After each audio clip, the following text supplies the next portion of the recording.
I am very grateful for the comfort that each of you has given me. Where are you going, Ginny? To the hotel. I will prepare for my journey to St. Louis. Whoa, just hold on a second. I think you ought to just stay put right here until we find Vic and Clint. Mm-hmm. And Randolph Lord. Oh, please, Blaze, I have no doubt but that he is miles away by now. Well, then let's just think up a plan to get him back here. Buddy, I think that we have just about planned ourselves out. Why is everybody giving up hope? Well, sometimes it's best to accept defeat, son, and do what you can do to cut your losses. But we've got to find a way to get Miss Ginny and Mr. Randolph Lord married. Did Aunt Vicky? No, May. I couldn't find her. Oh, maybe she's given up hope just like Ginny. I'm so very sorry that I failed you, Clint. Failed me? Ginny, you saved my life. But you have no future unless you... Ginny, may I have a word with you? We thought you'd left town. Well, I did saddle my horse, head for the camp, but he came up lame on me. Perhaps Providence interceded once again when we tried to go our separate ways, only to draw us together again. As I told you before, it was not fate or destiny that brought you to Buchanan City this time, Randolph. I believe it was. I know I'm a very realistic man, but I'm also a very practical man. You're an admirable and very beautiful woman. Only a fool would turn his back on you, and I'm no fool. I'd like very much to stay here and build my railroad. Well, we'd just be mighty pleased to have you join our little community, Mr. Lord. Well, it depends on Virginia. If she can forgive my lack of understanding and my stubborn pride, she's able and willing to accept the future destiny obviously has planned for us, then...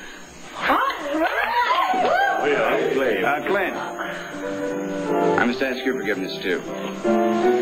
I know now that you are indeed an honorable man with immense integrity. I don't pretend to understand everything your wife told me, but I'm thankful for the love and care you showed my Virginia. You talked to my wife? A couple of hours ago. So she didn't give up hope after all? Well, I'm afraid she might have gotten from our conversation the notion that Jenny and I would not get together again. Oh, my God. I gotta find her. Excuse me. We're going to get Ginny and Randolph together. We can't lose Vicky now. All right, let's go. Come on. Here, come right forward.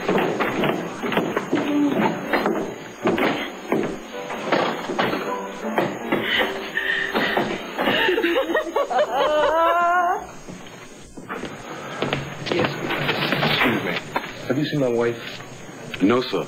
Well, if she shows up in the next little while, would you ask her to stay put until I get back? Yes, sir. Thank you. Oh, tarnation, woman, you almost gave me a heart attack. Where have you been? I went for a walk. I was down by a river. I was pondering our fate and wondering how on earth we're ever going to get back to the children. Well, that is a piece of cake now, thanks to you. What? I don't know what it was you said to Mr. Randolph Lord, but it set him to thinking.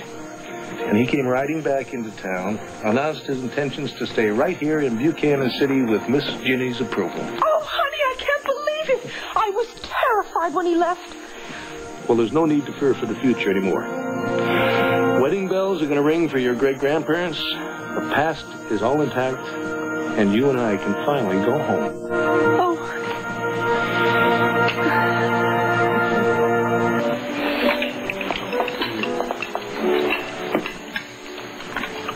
Your cuisine is remarkable, Blaze.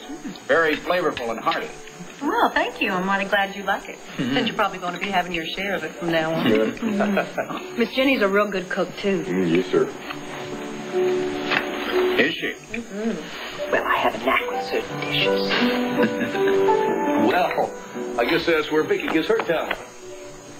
Blaze, it was a truly wonderful meal, but... Yep. You really have to go. Yes, buddy, we do.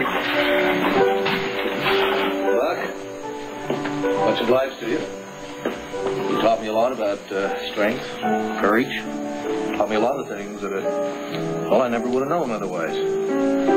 Why, you've taught me a thing or two yourself, Clint. And I'm pleased and proud that my sons and my grandsons and my great-grandsons are more acceptable of change and not as ornery as I've been. Well, some of them are even more so, but we love them just the same. Mr. Mayor? You know, there's not a lot of fellas that would take a complete stranger into his home and show him the trust and the respect that you showed me. I'm very grateful to you. Well, Clint, now you earned your respect. And you taught me to stand up for what I knew was right. I'll always be grateful for the day that May and Buddy come and delivered you to my doorstep. You take care of yourself. Here. You bet.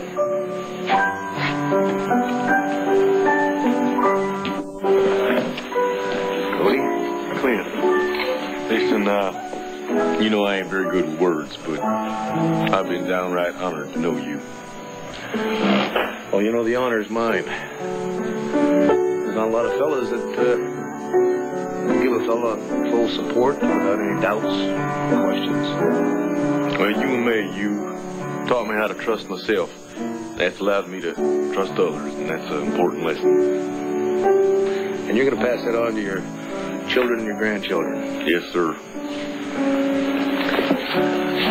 Hey. You know, without your love and kindness. I just feel all torn apart about this. I'm all happy that you and Vicky are going back home, but we're sure going to miss you here. And I just think that it's going to be kind of empty here without you. No, it's not. Your lives are going to be full of happiness and laughter and children. Yeah. Wish we could spend it together. Well, in a way, we will. We will. Godspeed, Clint. Thank you. Come here, hon.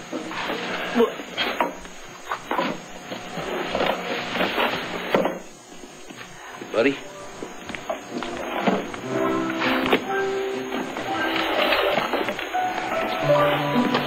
You know, you were my first friend here in town. And my best one. It's always going to be a special place in my heart for you. Me too, Clint. Darn, I didn't want to cry. Well, you just be happy for me. Like I'm going to be happy for you. Okay. You still got my rabbit's foot there? Oh, bet your life I do. I'm going to hang on to that little bunny's foot until my dying day.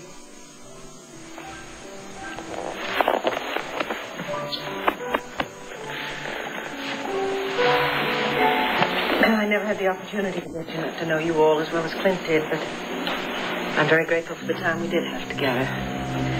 Especially to Blaze. His determination made this reunion and made everything possible.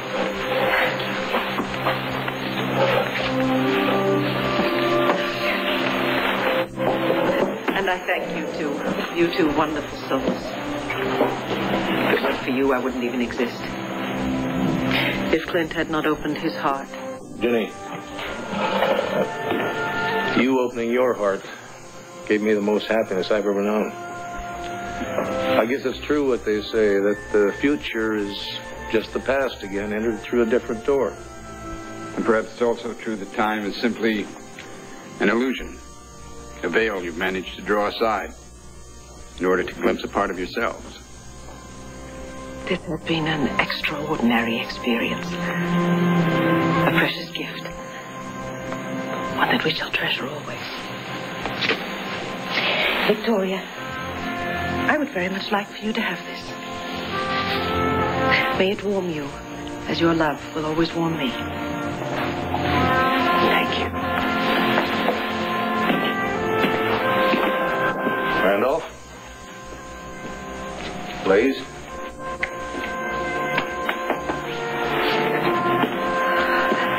Well, I think it's time.